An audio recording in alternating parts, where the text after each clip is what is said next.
Yo, what's up guys, it's me, Mr. Mugma, and in today's video we are going to be evolving and showcasing Griffith and both of his different forms. Anyways, before we get into it, make sure to like and subscribe. Let's get right into the video. Alright guys, so as I said, we are actually going to be showcasing Griffith's two forms. He does actually have two forms once you evolve him, and as you guys can see in one of our previous videos, we were able to get his unevolved version, the Falcon, which you guys can get the Falcon by surviving an eclipse, which happens on any of the new stages, both Legend Stage or Story, with a rare chance between waves 1 and 10. I believe it's around 1%, and this lasts for this update exclusively. But anyways, once you get Griffith, you get this item right here, the King's Egg, which is how we're going to go ahead and evolve him. As you guys can see, over at the evolve machine right here, if we want to evolve him, we only need the awakened King's Egg and 15k gold. So we're going to go ahead and fully complete this egg's tasks. The first task is to go ahead and sacrifice 200 units or eclipse apostle enemies via the eye sacrifice ability. So anyways, the fastest way that I have found to go ahead and do this is, what you guys want to do is you guys want to go over to the play section.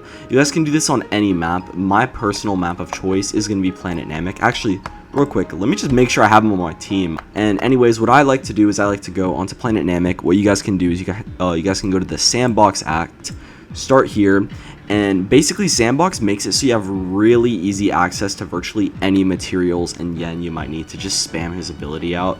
And that's what we're going to be doing, is we're just going to be spamming his eye sacrifice ability until we are able to go ahead and just get it all done with. So first thing, we're going to add a ton of yen here. As you guys can see, we literally have access to as much yen as we'd like. So I can start the timer.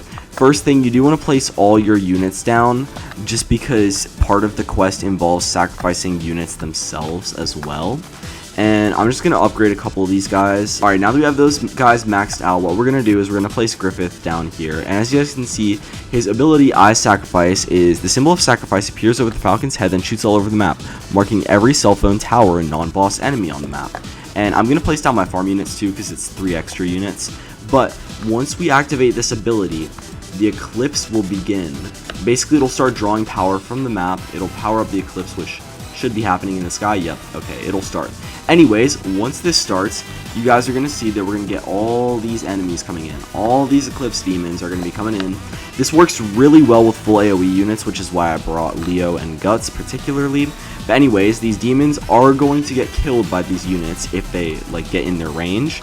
And our goal from this is we want to kill a lot of these different Eclipse demons, because they're going to feed all of our different, all of our different quests. And basically, once we kill another 160 of these demons, we're going to be good to go. And as you guys can see, there's quite more than 160 it seems here. It looks to be at least 200 of these guys coming in.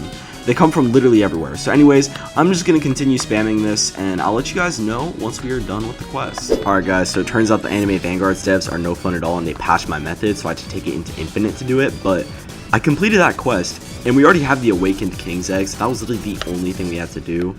I'm actually surprised that was the case. That was a super easy evolution. But let's take that over here. We're going to evolve Griffith. I don't think his stats, I'll re-roll them just in case, but I don't think they should matter that much at all. I'll re-roll his attack stat. Yeah, sure. Because I think he might, Z, okay. We'll keep that. I think he should get an upgraded attack maybe when he evolves. But yeah, anyways, we have all the evolution requirements. So let's do that. Now we have the Falcon Sacrifice. Oh, sick, bro. Okay. Anyways, he is now here. So we should be able to basically turn him into one of the 2 units, maybe? Oh, he has a cosmetic. What's his cosmetic look like? Let's apply it to all of us. Oh, it gives me the Femto cosmetic. I don't like that very much. Okay. Anyways, I'm going to go ahead and show you guys what his abilities are. Let's go showcase him. Alright guys, we're inside the showcase right here. As you guys can see, we can now place Griffith. He's still a unit cap of 1.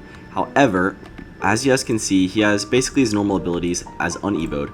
But now, when we use the ability Eye Sacrifice, you guys will see here in a second, basically he is going to effectively brand all of these units completely. And I'll show you guys in a second what makes this guy so OP, especially for game modes that you get a lot of money. However, I wish I could fast forward this. Anyways, can I skip waves? Okay, I can skip waves, but they don't really do anything. I'm just gonna wait out until the eclipse ends, and I'll show you guys what I'm trying to show. Okay, there we go. The eclipse has ended, and as you guys can see here, Griffith now evolves into basically the Falcon of Darkness, and I'm gonna be basically getting rid of all these guys so we can really just see Griffith's attacks right here. Anyways, look at this. So we're gonna go ahead and spectate this guy.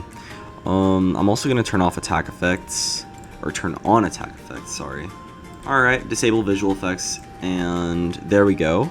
We'll spectate this guy. As you guys can see, his first attack is just, he kind of distorts everything and just shows it at them.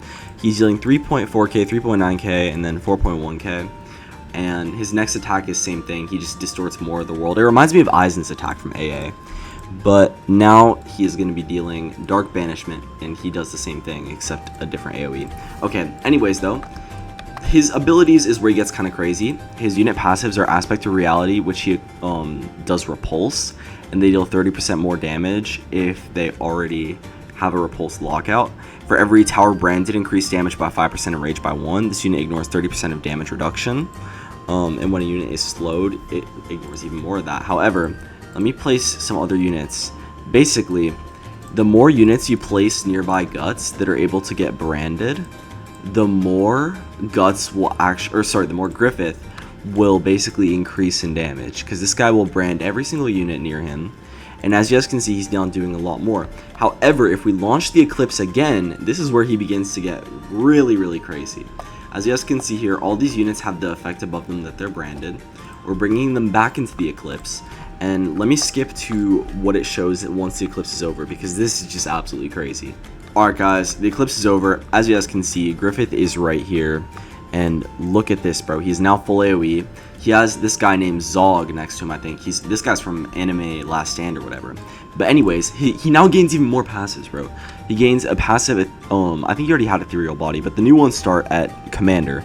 Summons the Immortal to fight for him. The Immortal will do a random attack 1 to 3. Upgrades self to max upon arriving. Gains 2% damage per thing sacrificed up to 100%. Buffs all allies in range by 40% damage. Debuffs all units that were branded by 20% damage. For every branded ally or enemy, spawns in 1 demon for my sacrifice every 30 seconds. Demons spawned in this way give 100 yen on death.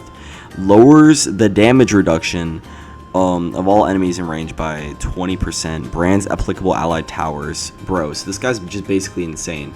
However, he can no longer use the eclipse. He basically just constantly has the eclipse up running. Like, he constantly has uptime, and he summons the eclipse demons all the time. However, the only thing, I'm not sure if I'm getting something wrong. I get that he's a buff unit, and that his whole thing is that he buffs units in range by 40%, but his damage really seems like it's not there. Like, this guy is level 60. Oh, he's level 1 actually. That's my bad. Okay, so his damage should be around 80k. Okay, never mind. He's completely fine. But he is not the highest damage unit in the game, I will say, especially with the new update. Guts is highly going to outdamage him. However, Griffith is still worth using, especially for his buff. 40% is, I think, the best buff we have in the game. Better than Haruka Rin. Maybe better than Orihime and some other niche buffs like that. But yeah, anyways, get Griffith. He's very good. Anyways, let me know in the comment section, though, what unit I should showcase next. I'm considering doing Wukong from the, what is it, like Infinity Castle, or a different unit. I'm not sure. Whatever you guys want. Anyways, though, thank you guys so much for watching. It's me, Mr. Mugma, signing off. Goodbye.